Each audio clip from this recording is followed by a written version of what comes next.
UKLO 1 year masters. No IELTS required up to 5 years visa. High visa success rate. కొత్తగా 6 సర్వీసులను ప్రారంభిస్తూ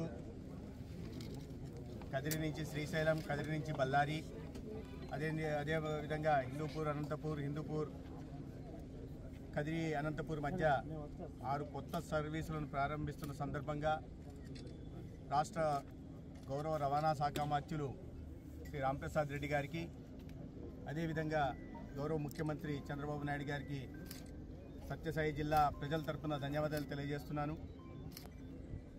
ప్రజల రవాణా సౌకర్యార్థం ముఖ్యంగా పేద ప్రజలు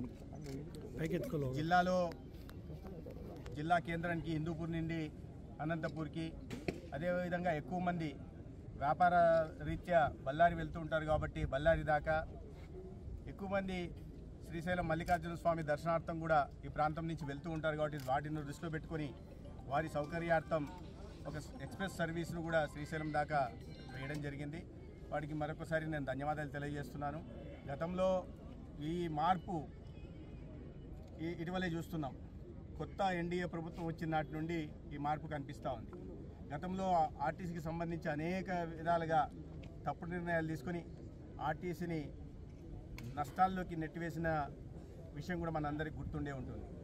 మరీ ముఖ్యంగా మరి పార్టీ కార్యాలయ భవనాలు నిర్మించుకోవడం కోసం, వైఎస్ఆర్సీపీ పార్టీ కార్యాలయ భవనాలు నిర్మించుకోవడం కోసం ఆర్టీసీ ఆస్తుల్ని కూడా ఆక్రమించుకున్న విషయం కూడా మనకు గుర్తుంది.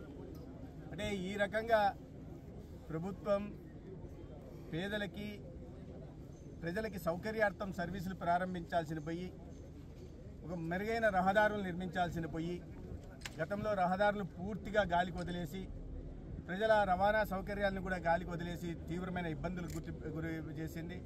వాటిని అన్నింటినీ సరి చేస్తూ కొత్త ప్రభుత్వం చంద్రబాబు నాయుడు గారి నాయకత్వంలో, పవన్ కళ్యాణ్ గారి నాయకత్వంలో ఇవాళ రవాణా సౌకర్యము, అదేవిధంగా ప్రతి గ్రామానికి కూడా మళ్ళీ రహదారులని మరమ్మతులు చేయడం కానీ, కొత్త రహదారులు నిర్మించడం కానీ, అదేవిధంగా రాష్ట్ర రహదారులను కూడా పునరుద్ధరించే కార్యక్రమానికి శ్రీకారం చుట్టారు. నిన్ననే మనం చూసాం, ముఖ్యమంత్రి గారు జాతీయ రహదారులను కూడా అనేక చోట్ల గత ప్రభుత్వం, కేంద్ర ప్రభుత్వం మంజూరు చేసినప్పటికీ కూడా భూమి సేకరించకపోవడం వల్ల అనేక జాతీయ రహదారులు ఎన్హెచ్ఏ ద్వారా కానీ, మోర్త్ ద్వారా కానీ ఆగిపోయిన విషయాన్ని కూడా మనం చూసాం. నిన్ననే ఒక సమీక్ష నిర్వహించి ఆ జాతీయ రహదారులకు కూడా త్వరితగతిన భూమిని కేటాయించి ఈ రాష్ట్రంలో ఒక అద్దంలా, నిజంగా గతంలో ప్రకటనలు మాత్రం చేసేవాళ్ళు, అద్దంలా మెలిసే రోడ్డు చూడాలి, తలతలలాడే రోడ్లు చూడాలి అని 9 సార్లు 10 సార్లు సమీక్ష చేసినప్పటికీ కూడా ఒక్క రహదారి కూడా బాగుపడకపోవడం మనం చూసాం. ఎక్కడ చూసినా గుంతల రహదారి ఉండేది, దూరము లోతు కూడా ప్రయాణించే దౌర్భాగ్యకర పరిస్థితి ఉండేది. వాటి నుంచి మార్పు వచ్చింది.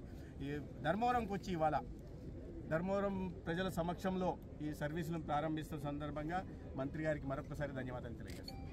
హిట్ టీవీ యాప్ ని డౌన్లోడ్ చేసుకోండి. ఇందులో short news, live news, entertainment movies అన్ని అవైలబుల్ గా ఉన్నాయి. Please download hit TV app. Hit TV app ని ఫ్రీగా డౌన్లోడ్ చేసుకోండి.